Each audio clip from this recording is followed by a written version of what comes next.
Hello, everyone. Coming to you yet again as we are still confronted with the coronavirus crisis. I was just spending some quiet time in my car and reflecting yet again as we are dealing with this crisis. I find myself meditating in prayer and in conversation with God as we continue to face this crisis. But before I speak about a lesson today, I just want to caution us. I see and I read and I hear that there are people or individuals saying that God has sent the coronavirus to teach humanity a lesson, that God has sent a plague, that God is punishing us because of humanity's activities or shortcomings. We ought to be careful about that. God does not require us to suffer at the hands of a plague in order for God to teach us a lesson. God can speak to us in many ways, in many forms. God does not require our children to die. God does not require your parents or your grandparents to die. God does not require you to become ill with a disease and to suffer in pain in order for God to speak to us. God speaks to us regardless. If we sit and listen to the voice of the Lord, we know that we can have a conversation with God without God having to punish individuals' innocent lives for the sake of getting a message just to you. So we ought to be careful about that. I don't think that we serve a God, that we serve a creator that requires innocent individuals or the elderly or the young or your family members or individuals around the globe to suffer at this magnitude in order to have a conversation with us.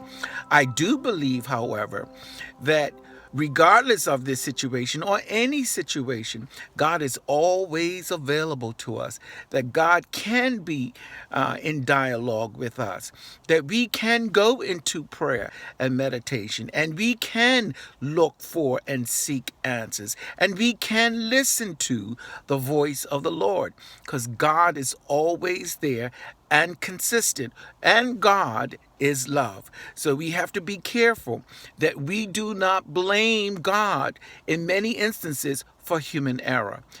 So what is a lesson that we could have, that we can learn from this? One is that we are all the same. Isn't it something that the coronavirus does not pick or choose who it affects? That it doesn't have a preference, nor does it discriminate. This virus does not pick or choose according to skin color. It doesn't matter if you're black, white, brown. It doesn't matter of your ethnic background. It doesn't care what country you live in or what continent that you live on. It does not concern itself with your culture. It really doesn't care about your religious persuasion. It doesn't care if you're Christian, Muslim, Hindu, Buddhist. It does not care about your faith background. It doesn't care what language you speak. You can speak English, Portuguese, German, Chinese, Japanese, whatever language you speak, it really doesn't care. It doesn't care about your physical attributes, whether you're tall, short. It doesn't care if you're thin or if you're robust and round. It does not pick and choose as to who it will affect according to physical traits. It doesn't care about your hair texture. It doesn't concern itself with your eye color. It doesn't matter at all.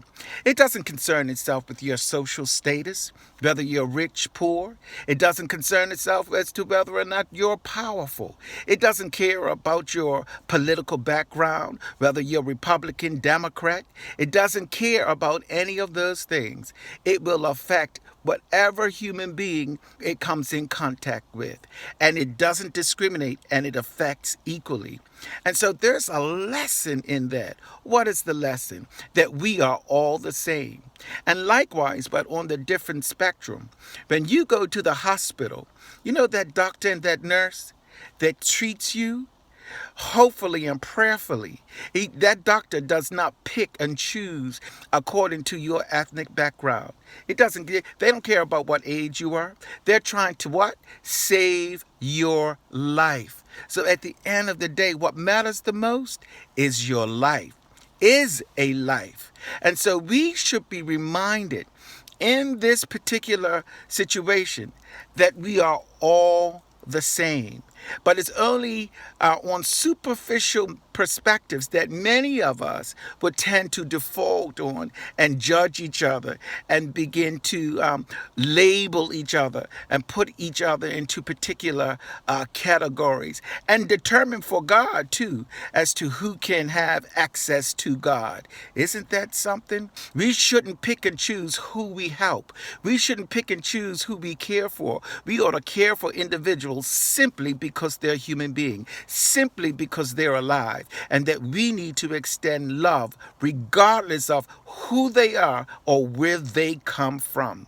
And I'm hopeful that as we come on the other side of this pandemic, that we begin to treat each other a little differently, speak to each other a little differently, that we treat all of humanity, all of the same, with equal respect. Wouldn't that be a wonderful thing?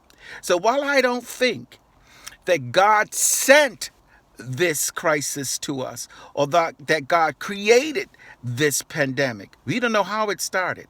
But what I do know is that if you go into meditation, if you go into prayer, and once you begin to have a conversation with God, that God can reveal God's self to you.